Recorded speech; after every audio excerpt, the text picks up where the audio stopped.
all of you for joining us today. We have about 85 or so people RSVP'd, so people will be jumping in and off as we go today.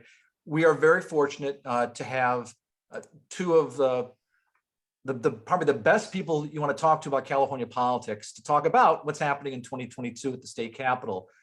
Dan Walters and John Myers. And I've been told that the shorter the introduction, the more impressive the person. So I'm just going to say that. These are two very impressive people. And I will tell you, I've learned long ago that these guys are must reads. I ever see their name, I read whatever they write. And I always feel more informed as a result. So to the extent I know anything that I've been sharing with the group about California politics, I have to attribute it probably to Dan or to John. So I'm just delighted to have them on this webinar, for Maddy Associates webinar. There's many people here. I notice President Zelezny from CSU Bakersfield. I'm sure I'm missing lots of important people, but welcome all of you to this event. I do want to, before we get started, I do want to mention one thing that some of you may or may not be aware of. At the beginning of the year, we redid the Maddy Daily, our e-newsletter, which is an aggregator of news stories. And the thing that's important for those of you who may not have seen this is that you can now access every article that we cite in the Maddy Daily, whether or not you're a subscriber to that publication or not. Now, we're doing this with the software company, so the LA Times, John, and other papers, they get their payment. But for our readers, it allows them to access those articles. I would just mention this other thing. It is very important that you do subscribe to your local newspaper and to papers like the LA Times. It's a phenomenal source of information, and it's well worth the money. And also donate to folks at CalMatters, which is also doing a spectacular job in covering state politics. But with that said, what I would like to do is turn it over to John and Dan. What we're going to do is start with John first, because not surprisingly, John has to jump off for a little bit at 12:30 because, not surprisingly, he's going to be talking to the former governor, Jerry Brown, about something. He didn't tell us what. Maybe he'll tell us today. I'll tell you. Okay. But that's the life of a busy, important reporter. He's talking to important people. And then we'll turn it over to Dan, which Dan could probably talk for literally days on California politics. So we're going to see if we can keep it to 20 minutes and then leave the last 20 minutes for Q&A. So with that, I'm going to turn it over to John. And John, I'd like to get started in just a quick look back at 2021, with the pandemic, the recall, just what are the implications for, 2021 going into 2022? Yeah, thanks, Mark. And hi, everyone. And so let's dispense with it, since it's kind of the thing lingering in the corner here. I'm going to catch up with Governor Brown for a moment, because his former labor secretary, Marty Morgenstern, passed away a few days ago at age 87. And so I'm writing an obituary for the Times that'll go up this afternoon. So I wanted to talk to the governor. He and Marty were together for 50 years, had a 50-year relationship from Brown's first administrations forward. I'm sure Dan could talk about that, because Dan will remember that well. Anyway, that's it. And so, when the phone rings from Colusa County and the ranch, I got to take it. But anyway, with that being said, 2021 was all of these years feel unprecedented, right? I mean, I feel like that's the most overused word we talk about in America these days. Everything is unprecedented. So I guess at some point that precedent will be interesting moving forward.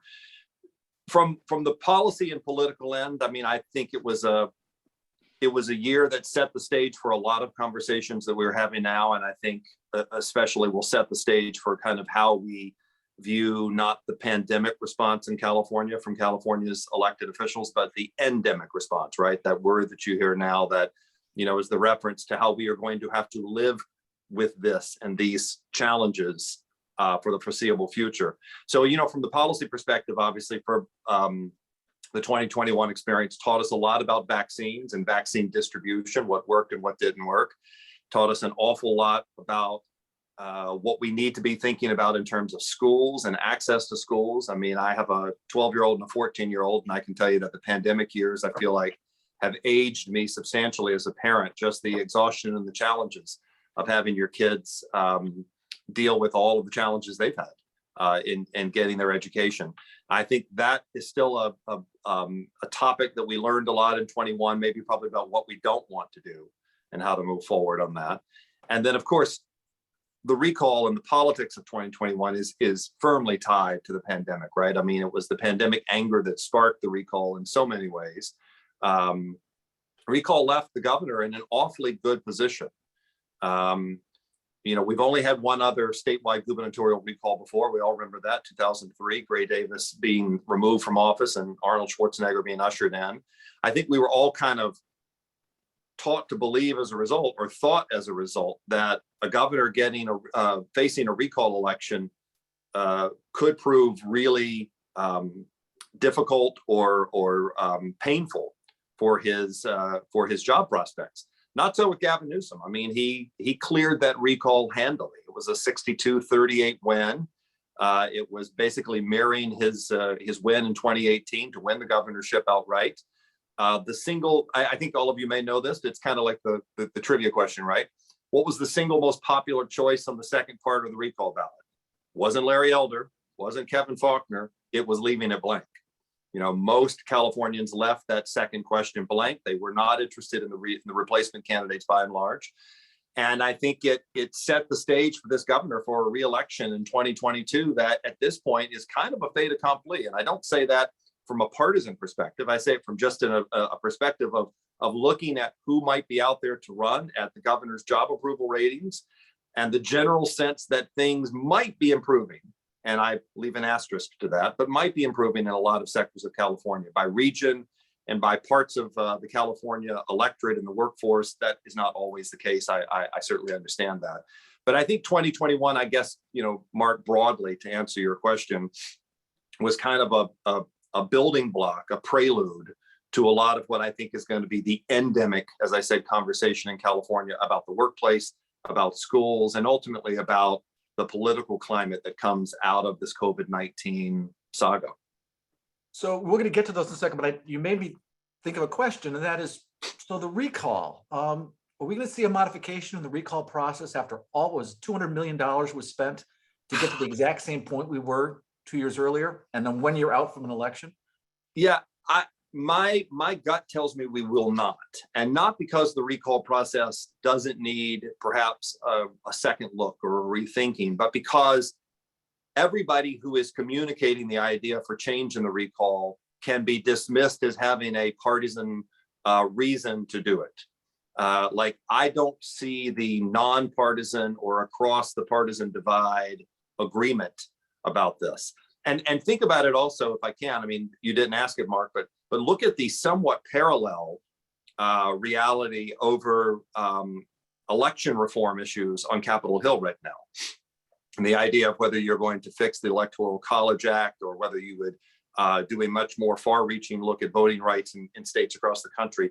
In some ways, that's how I feel about these ideas of reform. I try to use that in quotes because reform is somewhat of a subjective term, but a reform of the recall process. There are ways that don't work. I mean, we simply know we don't have a lot of recalls, first of all. And I think if you were to look at one reason that I don't think it'll happen is some people would say, you know what? The recall is a very rare thing.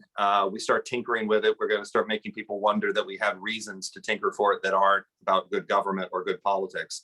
But if you look at the ideas, there aren't a lot of surprises there. Concerns about having a replacement election at the same time as the election to fire or keep a governor, and it could be another official. The idea that in the case of the governor, we have a lieutenant governor. Wouldn't that person serve if we removed the governor until the next scheduled election? To the point that you kind of alluded to, Mark, at a certain point, before an election's held, should we just consolidate and hold the recall over until we have the regular election? But at the heart of this is that 1911 movement, the Hiram Johnson-led progressive movement of the early 1900s that said that people have a right to get rid of the guy or woman if they don't like them. And so there are a lot of interesting ideas out there, but I think until you see some kind of support that is outside of the traditional Democratic Party leadership, I'm skeptical that we would see those changes. Well, the Little Hoover Commission did come out with a report about the recall. It's chaired by Pedro Nava, who was former Democratic Assembly member, I believe. And they're talking about things that, increasing the number of signatures, I guess, and then the lieutenant governor taking the place of the governor if they're recalled. But that's the interesting side. But let's move on to 2022. That's why people want to hear from you in terms of what's going on in 2022. We got a budget surplus again. And I remember talking to Mac Taylor 10 years ago, the former LAO, saying, oh, we're going to see deficits as far as the eye can see. It seems like it's been a complete flip. The last couple of years, we've seen a surplus. So what's going to happen with that surplus? Yeah, it's a good question. I mean, at the risk of plugging my own work, I mean, I wrote a newsletter recently for the Times. We have a California politics newsletter you can subscribe to that comes out every Friday. Again, that's my plug, shameless plug. But I wrote something about, before we had the budget released a few weeks ago, just stepping back to the point that you're making, Mark, that we have had almost a decade of unbelievable, better than expected economic conditions and tax revenues that quite literally saved the California budget from those years of red ink, those years of deficit.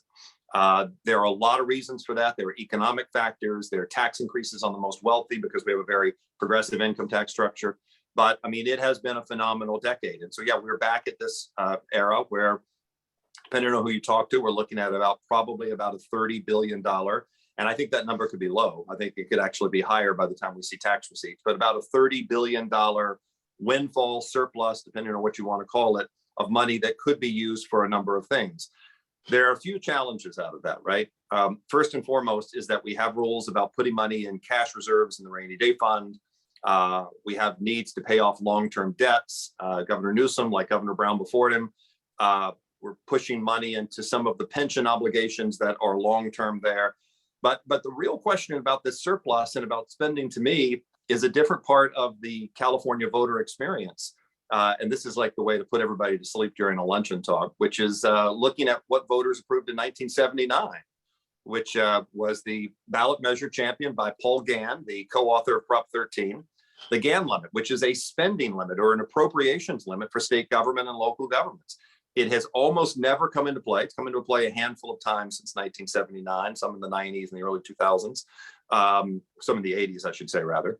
But that limit and the rules under that limit are so complicated that they really tie the hands of legislators about what they can do with some of this money and how they can move forward. And I bring it up because I want to make the point about the cash reserves and the rainy day fund. Putting money, and this is kind of counterintuitive, right? Putting money under the Gann limit rules, putting money in the state's rainy day fund is treated as spending, and therefore lowers the amount of spending you can do elsewhere. It has to be counted under that spending limit. Even though you're not spending the money, you're saving the money, but it's the calculation of the way that the law is written. So I think that legislators have some real tough mechanical issues that they've got to address in 2022, in addition to issues related to schools, issues related to homelessness, which we are all struggling with in communities across the state, and in addressing, I think, the COVID-19 pandemic response. I mean, one of the places that we've talked a little bit about in Sacramento recently has been public health. We know public health agencies were decimated in their budgets prior to this pandemic. They were not prepared to respond to something like this. There's been some money there, but there could be more money there. And there's been a lot of workforce changes, right? There are issues with childcare. There are issues with healthcare access. So I suspect that we're going to have a little bit here, a little bit there kind of budget. Some of the larger, bigger ticket items do not seem to be moving forward. I mean, we could talk about single payer healthcare in a moment and how that didn't move forward here in the legislature recently. But I think this is another surplus and another year of doling it out in smaller places, not big, grand, sweeping movements. I just don't think there's the political appetite for grand, sweeping movements. You know what? When you look at this, what I don't see happening, and it strikes me, is this whole issue of retiree health care for public employees in California. It's kind of like under the radar screen. We're talking hundreds of billions of dollars of potential liability. With the pensions they pay in advance, and so they make some interest on the money, and so that the amount that the state or localities have to pay toward pensions is reduced. They do as a pay-as-you-go for retiree health. Right. Just really don't understand how they're not attacking that issue more. But that's just an editorial, I guess, on my part. I want to kind of move in and kind of transition maybe, and you can comment if you'd like, but also talk about this universal health care that kind of, best way to say it, DOA, which is kind of Yeah. surprising since the governor ran on it and you have a supermajority in both houses of the legislature. It went nowhere.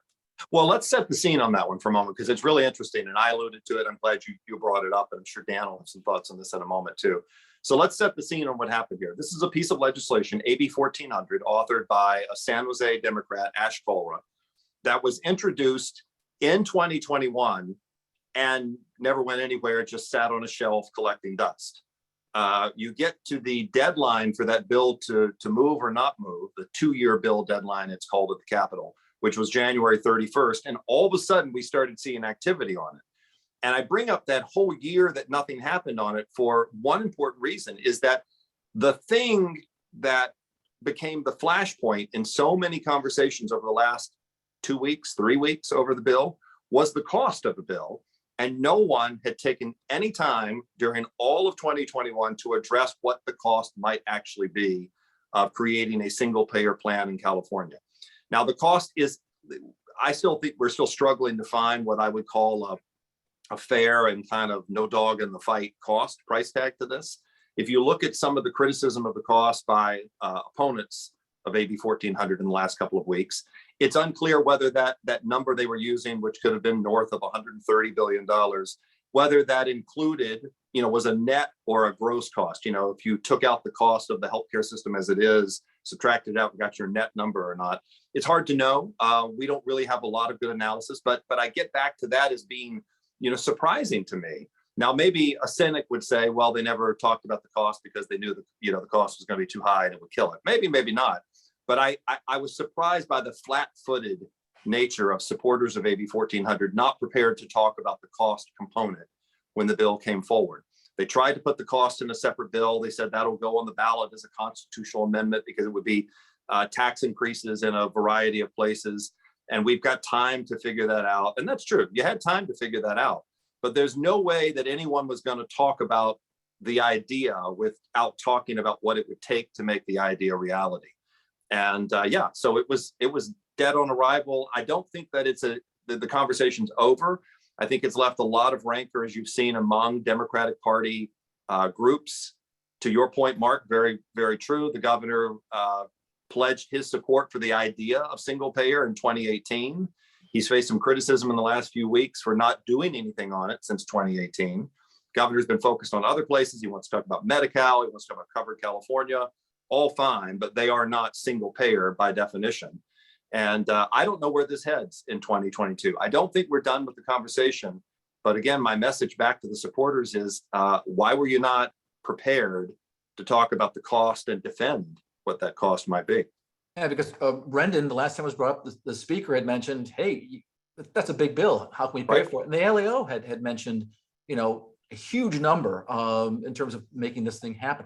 John, I want to be respectful of your time. If I can fit in one more question before you have to take that call. I'm just wondering. If the phone rings, you'll know, Mark. I'll get up. Okay. And then I'm going to transition after this, your answer to Dan and see what he thinks about this. Was this, the fact that universal healthcare went down, was this a net win for both Republicans and Democrats? Republicans didn't want it, and I'm not sure Democrats wanted to run on it. Well, I mean, all Democrats are not alike. It's not a monolithic party by any stretch of the imagination, especially now in California, as the Republican Party has atrophied. Most of the debate, business, labor, liberal, centrist has kind of gone into the Democratic Party. So I think it would depend on the Democratic candidate, right? Depending on the area they were running in, the constituency that they were trying to appeal to.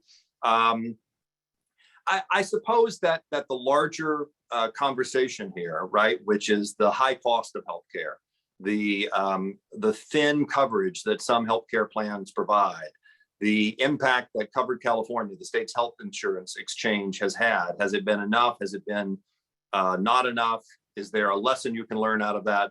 You have to, I think, as a person who doesn't have a partisan take on this, you have to be disappointed that we can't have that conversation, right? We can't examine the successes and failures of the healthcare system as it is, and the potential of other ideas that might be out there. But it's politically volatile, and I think that's kind of what you're getting at. Is that it becomes shorthanded into socialism, costs too much, leaving people to die, no healthcare services, not enough benefits for them.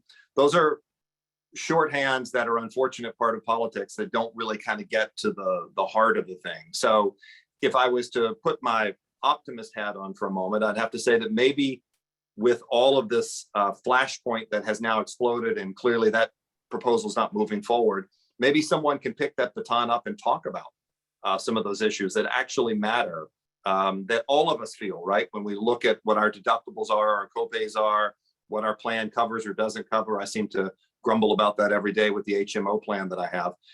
Maybe we can have that kind of discussion, maybe outside of the politics, but unfortunately in an election year, people tend to run the other way. And I think kind of to where you're getting at, Mark, it would be tough to talk about that in campaign slogans. And so maybe this is a conversation we pick up next year. Yeah, I want to bring Dan into the conversation and see if he wants to comment anything about what happened to universal healthcare. But also, John, you made me think that another issue that Dan recently wrote about, which I also would like him to comment on, is the whole issue of water. Another one of these intractable issues that big issues that we can't seem to solve. So Dan, I want to turn it over to you, get your comments, maybe talk a little about universal healthcare, state budget, and then maybe transition and talk a little about water and what you're seeing happening in that area. All right, thank you, Mark. First of all, I want to say that I'm sad to hear about Marty Morgenstern. I was there when he was Jerry Brown's labor guy, and he was a delightful person, absolutely delightful to talk to. He was candid and he was irascible, and he was a great guy. He truly was. Let me just kind of pick up where John left off on the healthcare thing. California doesn't spend about $400 billion a year spent on healthcare in California right now, roughly $10,000 per resident. Obviously, it's spread through a whole bunch of different programs, private and public. So it's a kind of a good number that the wonkies have been talking about. That's about the total healthcare bill in California. Right now, the federal government pays half of that bill through Medicare, Medi-Cal, their own employees, healthcare plans, military retirees, such as my wife. And the rest of it, state and local governments pick up about another 30%. I hadn't looked at numbers lately, about 30 or 30% of that. And then it's private consumers and employers pick up the remainder. Then around $400 billion a year. Single payer healthcare would have required basically the federal government to give the state, in round numbers, $200 billion a year, all the money they're spending already. And that the employers then essentially would be giving all the money that they are spending through new taxes. And the state and local governments would have to kick in what they already kick in now. And that would essentially be single payer healthcare. And all of this would then be under a new state organization of some kind, an agency of some kind that would then pay for the healthcare of Californians. How it would be, whether medical employees would be on state payroll or whether they would just simply contract with the existing medical care providers is uncertain. But it would have been when you figure that the guts of the whole thing would have the federal government turn over $200 billion to the state, and yet the total uncertainty of whether that would ever happen makes it almost impossible then to calculate what the cost of the thing would be in net terms. In theory, it would all wash out. It all would wash out if all the money was pooled in the same place. But in fact, nobody knew how that was going to happen or how it could happen. And at one point, a couple of years ago, the Newsom's healthcare person said, "Hey, we can't do it because the federal government's unlikely to cough up the money." Of course, that was during the Trump administration. But that's the key to the whole thing. So Newsom has basically backed off this thing. He's now is settling for universal health care. Up until at the present moment, according to the most recent studies, about 94% of Californians have health care coverage of some kind. The governor wants to fold in the remaining group of undocumented immigrants. And that would basically get California to as close to about 100% as you could possibly get. And he's going to settle for that. If he can get that, he's going to settle for that and say, this satisfies my thing. In fact, he's taken to saying, I promised universal health care when I was running. No, he didn't. He promised single payer health care coverage when he was running, but he's morphed that, and the way politicians do, into something that seems to be more doable. So I don't think we're going to see it back. I think since the whole thing kind of hinges on the federal government, and since you could see it happening at the national level, it's kind of hard to see it happening at a state level. Would people move to California for free healthcare? We don't know that. I mean, there's all sorts of unanswered questions, but the dialogue going. But I think the most important thing is this was a symbol to the left wing of the Democratic Party, to the progressive wing, to the Bernie-crats. This had more symbolic importance to them than actual importance, I would say. And they took a beating on that. Now they have a vision. They have a vision that California should be remolded into something like the Western European countries, England and France and Sweden and so forth. And that this would have been a major step in that way. And they didn't get it. And so it's very disappointing to them that they can't make this kind of symbolically important step towards a goal that they cherish. And then at the same time that this bill died, another bill died that was also one of their kind of high priority things. And that was a bill to modify the Ellis Act, which affects rentals and rent controlled communications. That was a high priority item for that wing of the party. And they lost that one without a vote as well. That was set aside. And so there's a lot of recrimination going on now on both of those issues of why didn't the Democrats step up to the plate? Well, as a matter of fact, I don't know what the vote count was on the rental bill, but the vote count on the single-payer healthcare bill indicated that fewer than half of the Democrats, not half of the legislature, even half of the Democrats were not willing to sign on to this bill. The sponsor said he was down by double digits, and that tells you that he had something under 30 votes for a bill that required 41 votes, and they had 60 seats in the state assembly. So they only about maybe a third of the state assembly seats, Democratic assembly seats, were willing to vote for this thing. So it is a long way to go. Dan, I wanted to follow up. You had written something, an article on another, read Dan Walters if you want to be informed of what's going on at the Capitol. But you had written something which I found really interesting on water. A pretty straightforward, no holes barred kind of article. But I just today an article came out by the other lion of the state capitol, George Skelton, talking about the same thing and talking about frankly how agriculture is going to have to probably give a little bit here on this issue of acres that might need to be fallowed up to 500,000 to get our water in balance. I just want to get your comments about that. Yeah, the article I wrote says something as such that obviously having a wet December and a very dry January told us that we can't depend on Mother Nature to give us the water when we want the water. So you have to take steps to mitigate the erratic supply of water that's probably going to become much more erratic with climate change.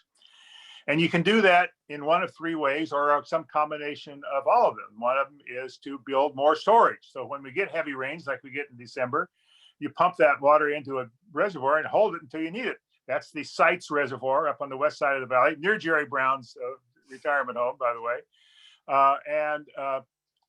That would be an example of the storage option. There are others, but it's including underground storage. The second option is to make more water. How do you do that? Desalination makes more water. There's one plant operating in San Diego County. There's another proposed in Orange County. In theory, you could have desalination operations up and down the coast, and we'd have all the water we want. Of course, they're expensive. Mm-hmm. They consume a lot of electricity, and the environmentalists don't like them for a variety of reasons. Some spoken, some unspoken. The third option simply is to shift more water from agriculture to non-agricultural uses. As you know, and everybody knows, agriculture uses about 75% of the water dedicated to human purposes in California, not counting the water that runs into the ocean, habitat, soaks into the ground, or anything else. The water that's available for human persons, about 75%. And all other, the watering your lawn and commercial and industrial uses the other 25%. That's a difference of about 30 million acre feet a year for the ag and about less than 10 million acre feet for a non-ag.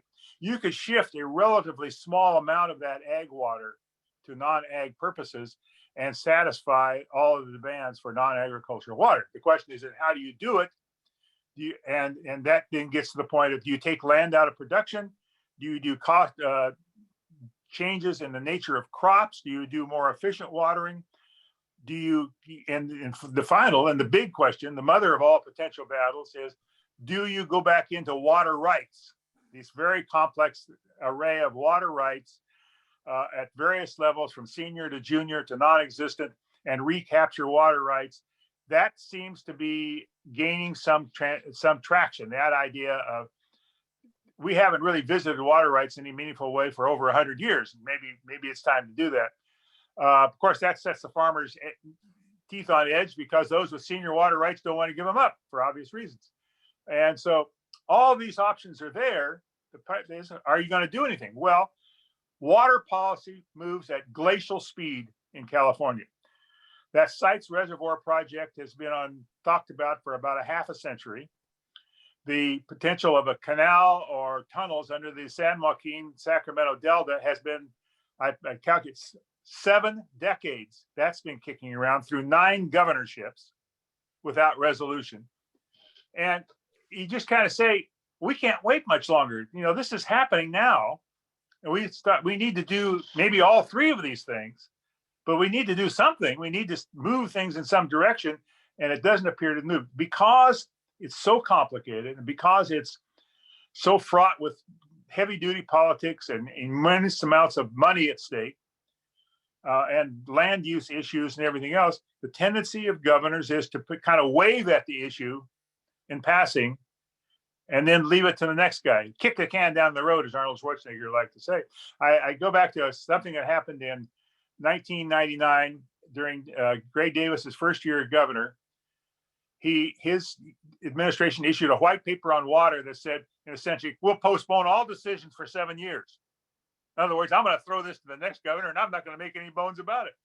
And so at some point, we can't keep this stopgap, like building pipelines over the San Rafael Richmond Bridge to bail out Marin County, or emergency this or emergency that and everything. At some point, we need to say, we need to get serious about this thing, because literally it affects every single person in the state, as well as a huge chunk of the economy, as to whether we have an adequate and dependable supply of water or not. And so far, the politicians have been punting. And I think this governor is punting as well. He has, again, waves at it a little bit. Please stop taking such long showers. Don't water your lawn so much. We're going to put some money into planning, all this kind of stuff. But, at some point in our past, people said, we got to do something, and they did it. They built the dams, they built the canals, they built the reservoirs. We haven't done it. This generation, the last several generations of California leaders have been negligent on this issue, and the result is now a crisis that will only get worse with the passage of time. Well, I want to say that there are some things, and maybe you'll give this one, little that's going on in water. I mean, they are trying to fix the Frying Kern Canal, but a $500 million project. I think $175 million has already been dedicated to a 10-mile stretch down by Visalia and Terabella. I guess they were losing. I guess with subsidence, it had dropped 13 feet. And so well, look at it this way. The reason that canal was broken is because of subsidence, which was resulting from pumping too much water from the underground, which is a result of not having enough surface water available in the first place. Yeah, it's all connected. But the point is, though, that they were losing 50% of the water because it was losing that efficiency. It's a small attempt, but it is an attempt to kind of address that issue. Dan, I want to ask you about redistricting. Once a decade, this happens. We have a independent Citizens Redistricting Commission. There are a lot of people that are kind of scratching their heads. I know a lot of people in the Fresno Clovis area are scratching their heads. For example, I live in Clovis, and Kevin McCarthy is now going to be my congressman, and Shannon Grove is going to be my state senator. What are your thoughts on redistricting, how that all played out, and what are the implications for the next 10 years in politics in California? What was once a purely political and often partisan process of redistricting done by the legislature, resulting in some pretty horrific gerrymanders. One that was once called My Contribution to Modern Art by the man who drew the congressional districts back in the 1980s. turned into a kind of a not necessarily partisan or overtly political reason, but a jousting match among what are called communities of interest. So what the Redistricting Commission had to do is, first of all, they had to equalize the populations of districts. They had to supposedly try to follow city and county boundaries, although they kind of set that aside pretty much. But they made a big thing about communities of interest, particularly about if you have, but nobody could really define those communities. So they would say, we're going to follow communities of interest, but nobody could actually come up with a definition other than I'll kind of like the old saw, I know it when I see it. And so they all this discussion that went on in the commission all these months was, what is a community of interest, and not only what is it, but where is it? Where is a community of interest? Of course, they had lots of people in input saying, we're a community of interest, we're a community of interest, we're a community of interest. So they wound up with some pretty strange districts, obviously. It's much changed maps from 10 years earlier, even though the population really hadn't changed that much. We had some much changed maps. And ultimately, of course, it has a political effect. And the political effect is going to be probably more Democratic seats in the legislature and in the congressional delegation, kind of on the natural because of the way populations have evolved. The white population is declining in California. The Latino population, the Asian population continue to increase. There continue to be population shifts from the coast into the inland areas and all these kind of demographic changes. And the net result of that, when you start defining communities of interest, they're mostly along ethnic or cultural levels. And therefore, by consolidating those ethnic and cultural communities of interest, they tend to be more Democratic districts. And that's the way that's the way it's going to turn out. And I think when all the dust settles, we'll see an increase in the Democrat share of both congressional delegation and the legislative delegation. Yeah, it's very interesting. I think I was looking at some people who are talking about the numbers, and the magic number in the 2/3 supermajority is 27 in the Senate. Right now, they're at 31 Democrats. They think with redistricting, it might go down to 30. In other words, supermajority looks like it's here to stay in the Senate. In the Assembly, I guess depending on your perspective, either better or even worse, depending on your Republican or Democrat. But they think it's going to go from 60 seats to 63. They only need 54 for a supermajority in the Assembly. So forget the Assembly. I think in terms of seeing Republicans take over either House in the next 10 years seems to be kind of far-fetched. The best they could probably I think 100 years might be even far-fetched. Yeah, maybe the best the Republicans can hope for is to break that supermajority in the state Senate. But even that's going to be a bit of a lift. So I want to open up to some questions from our attendees here today. So if you want to put something in the chat, or I suppose I don't want a free-for-all here of people asking a bunch of questions. So I'll look for those in the chat. There was a comment made about a question about the total water available. I don't know the exact number, but Dan statistically cites is of humans' use of water. 75, I've heard 80%, but in that range, 75, 80% is used by agriculture, but that doesn't include all the water that's collected in the state. No, in fact, about in an average year, about 200 million acre feet of water fall from the sky in California. A little less in drought years, a little more in other years. Most of it either evaporates or sinks into the underground. But there's about, as I recall the numbers, there's a substantial of it, of course, goes down the creek and into the ocean. But basically, the human use is in the neighborhood of 75. Let's see, about 40 million acre feet is about the human. I am not surprised at all, Dan, that you could literally pull that out of your head. I mean, virtually nobody can do that unless you're probably a water expert, but not surprised at all that you knew that. Let me ask, I have a question here that someone's asking, which I know you've been talking about for years, and that's high-speed rail. And the questioner, Bert, wants to know, what is the legislative leadership's position on high-speed rail? It seems to me what I'm hearing is that the leadership would love to see that money diverted to Southern California. Actually, there's been a kind of and I'm surprised that the media haven't picked up on this. It's on my radar to write about eventually. Yeah, there's $4.2 billion in remaining bond funds from the bond that people passed for the high-speed rail. And the governor wants that $4.2 billion to be given to the High-Speed Rail Commission to continue the project, to finish off the section in the valley and start looking at extending it on both ends. And just to be clear, Dan, the segment we're talking about is Merced to Bakersfield. Right, Merced to Bakersfield. Yeah, the current, well, yeah, I mean, it extends up to Merced and down to Bakersfield. The current thing that's under construction is a little smaller than that. In fact, it ends in an orchard near Fowler, as I recall. I think it's Shafter, but okay. Well, Shafter, yeah, maybe it's Shafter. Yeah, you're right, Shafter. But the governor in his budget did a sly thing. Now, let me back up a little bit. So the legislative leadership, particularly from Southern California, wants to spend at least some of that bond money on commuter service in Southern California, particularly. Some of that money has already been diverted into commuter service on the San Francisco Peninsula to electrify the Caltrain. And they want some in Southern California. And so they've held up this $4.2 billion.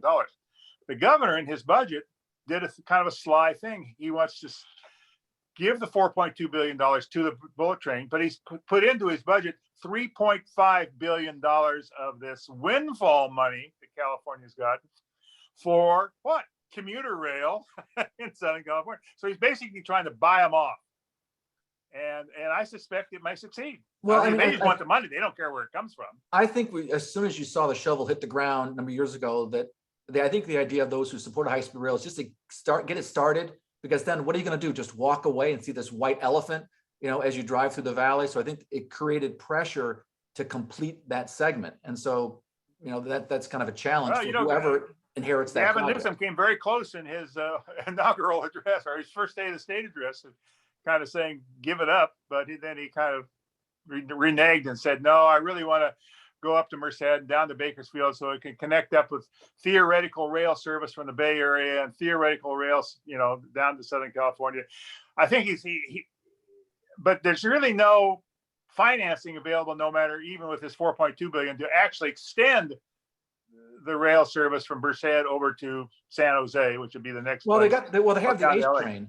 They have it's not high-speed rail. They do have the ACE train that is extending from the Northern Valley into the Bay Area. That's the idea, is that'll hook up. So then to go to Los Angeles on high-speed rail from San Francisco, you would take a train to San Jose, get on another train, go to Merced, get on another train and go to Bakersfield, and then I guess get on a bus to go to LA. The bus, that's going to get a lot of the bus connection between LA and Bakersfield is a definite challenge. My 80-year-old mom a number of years ago took it, and she just when she got off the train in Fresno, her eyes were very wide, thinking, I don't really want to repeat that situation again.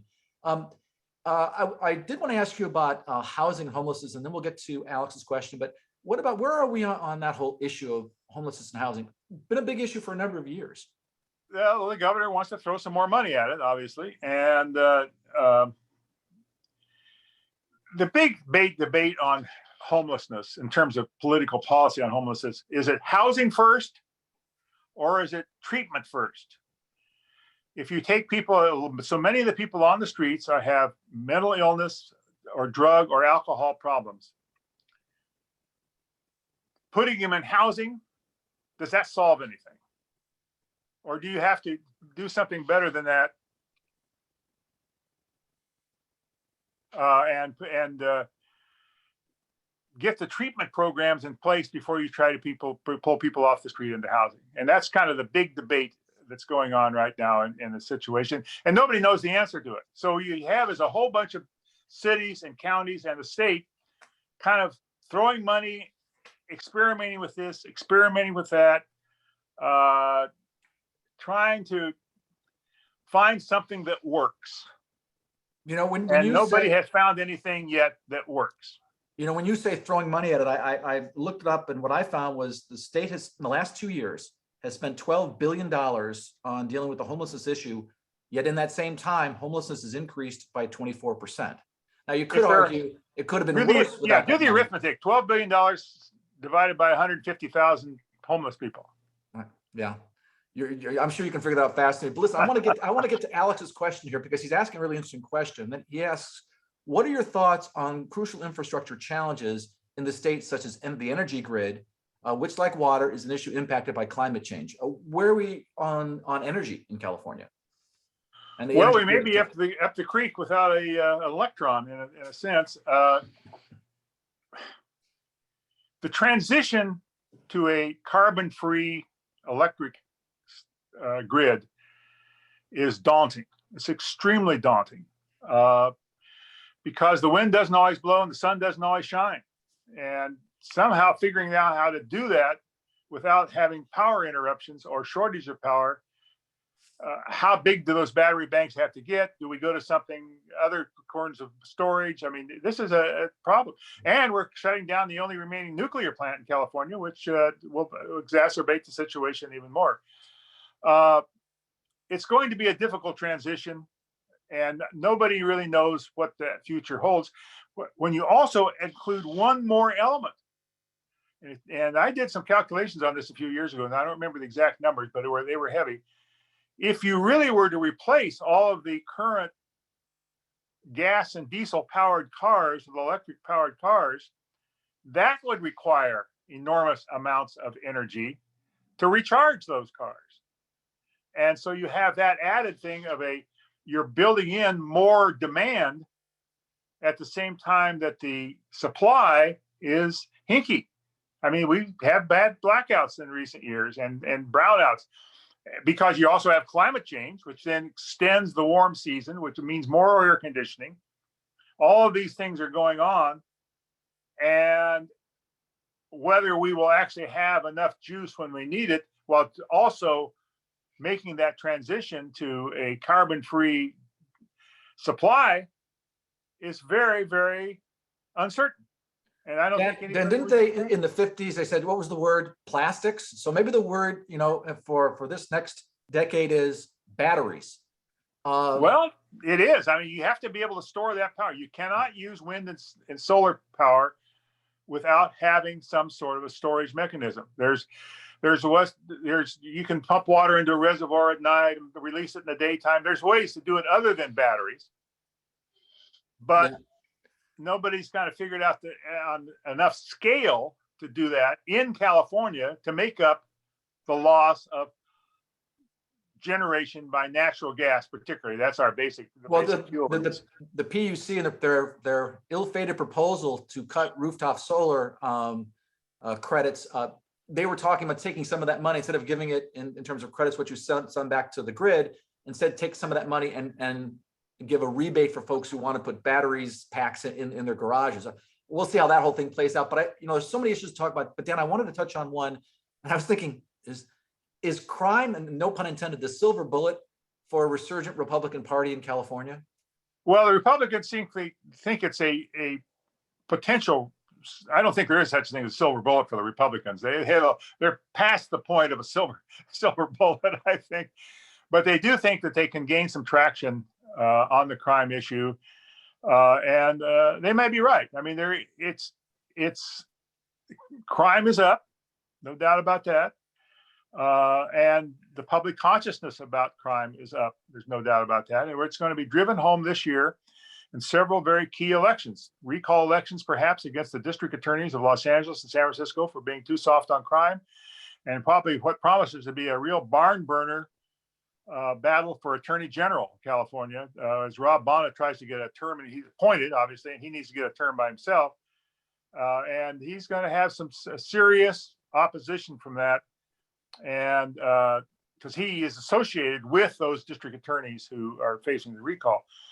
So I think it's going to be one of those things this year, one of those things. And before we get too far, we have to mention, we're going to have some crazy big ballot measures this year. Before I do want to talk about that. Before we do that, I do it because you made me think of something, and I want to jump in about this, the AG's race. What I found, and it ties in with, is crime going to be helpful to Republicans?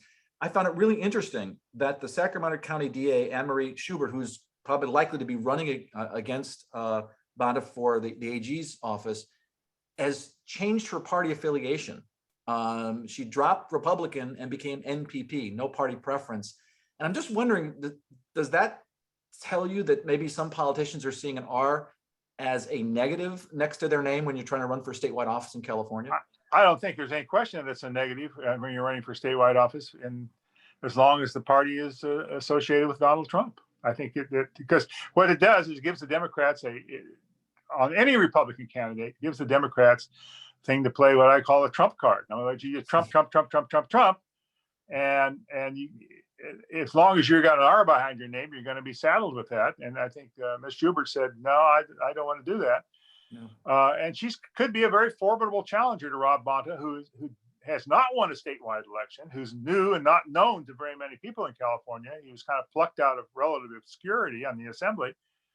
So I think it could be and with the crime thing kind of percolating out there, I think it could be it might be the most interesting statewide race of the year, because obviously Gavin Newsom's probably a shoo-in to get a re-election. The other offices aren't thinking, but Attorney General is an important office, and I think it's going to get a lot of attention this year. Maybe going to break some news with Jerry Brown. Oh. Well, I mean, there's no news when you're talking about the past, although I got to tell you, I couldn't get him off the phone.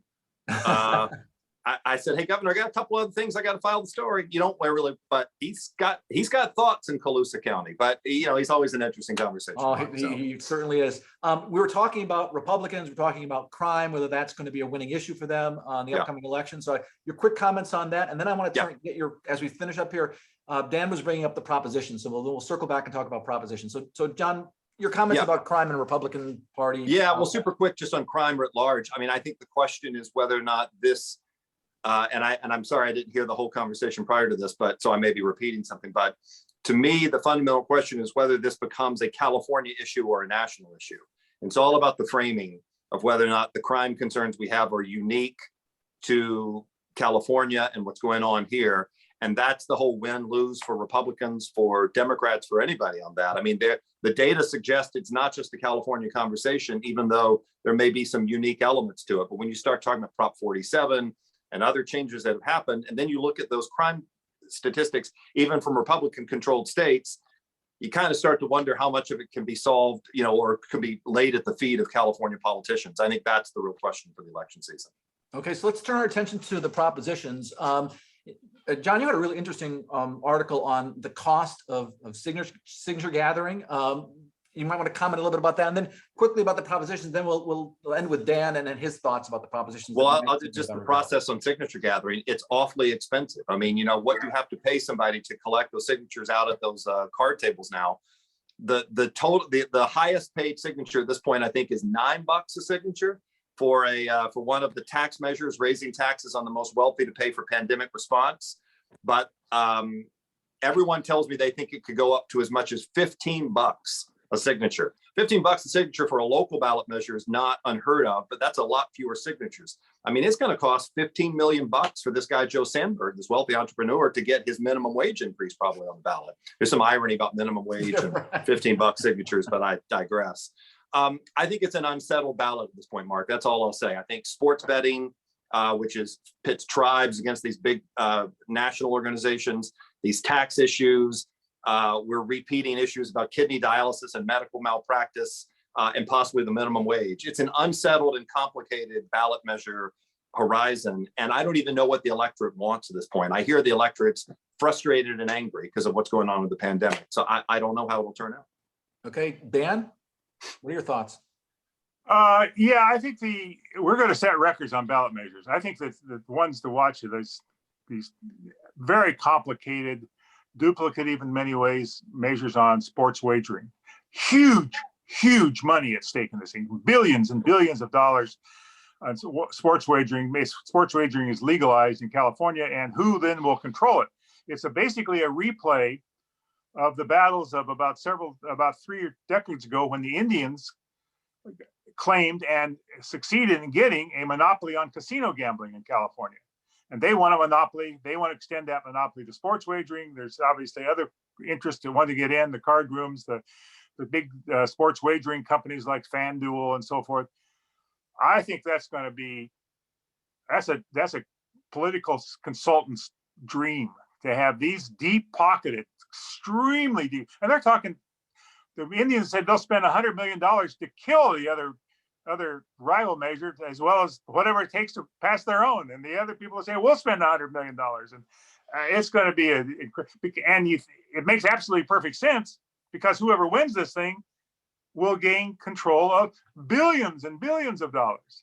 It's just, but it's going to be a very interesting shootout. It would be kind of ironic if when all this went through and none of them passed, and we don't have sports wagering. That would be kind of an interesting outcome. I want to be respectful of everyone's time. We've only got a couple of minutes left, but I want to have John and Dan weigh in on this. We're hearing a little bit about a possibly new political party in California, the Common Sense Party. And I thought about this because Alex put a note in the chat about, do NPP candidates have a stronger chance of winning in California? What are your thoughts about the NPP candidates or this Common Sense Party that's seems to be emerging? Well, let me start because I wrote about it. So again, another shameless plug for my California Politics newsletter. That was last Friday. Thanks for reading it, Mark. I appreciate that. This is an effort driven by a couple of guys, mainly Tom Campbell, former Republican congressman, former Republican state lawmaker, and Quentin Kopp, famously independent, San Francisco ex-state senator, to qualify a third party. And I don't know whether they'll make it, and I don't know whether, and their third party is not a platform of we're to the left or we're to the right. They say their third party, their Common Sense Party, is people who want to be pragmatic, who want to solve problems. Now, that may be a little too optimistic and too, something. But here's the thing that I find fascinating about this with the MPPs, and then I'll turn it back over to Dan. As Tom pointed out to me in the conversation we had, the advantage that a party has, or that a person with a party backing has, is that the party can raise money to help them win office in larger amounts than in the individual donations that you have to be if you don't have the party. So as individual contributions to the legislature are relatively small, the party can spend a lot more. If you don't have a party backing you, you are at a disadvantage. And that's the NPP problem, I think, in a nutshell, to get messages out in the high world of California politics. Thanks, John. So Dan, what are your thoughts on this? I fully agree with John about this. And also, state law makes it very difficult to create parties, new parties. Yeah. The two parties agree on not having a third party, and they've rigged the game. The one thing they agree on. Yeah, but I do think, and I think the actual creation of a party would be very difficult, maybe even impossible. I do think, though, that there is a place there for some independent candidates to run, people who can't get basically the backing of either party to run if they can get the money, for a wealthy third party, an Arnold Schwarzenegger or somebody like that who has money and isn't a kind of a throwaway candidate, might be able to do that more easily, I think, than the third party avenue. I think that's a more likely outcome. And I think there's a market there. I think as the Democratic Party moves to the left and the Republican Party, I think they've already moved to the right pretty dramatically. If they even may go a little further to the right, I think there's a place there for somebody. In the right circumstance, I think there is a place for it. Would be very difficult to do because John says the party's got a lot of money that they can get and they have the way to do it. But I think, money aside, I think there is a place in politics for California for somebody not tied to an increasingly left-wing Democratic Party or an increasingly right-wing Republican Party. But it takes the right person, particularly a right wealthy person, to do it. The candidacy of Rick Caruso for mayor of Los Angeles down there might be an interesting test of that whole theory. And we'll see what happens. I guess you heard it here first, so just remember you heard it here. I want to thank our guests, Dan Walters from CalMatters and John Myers with the LA Times. We'll end the recording now. I would like Dan and John to stay on for just a minute, and thank all of you for joining us, and we'll see you next month for another Maddy Associate Speaker Series.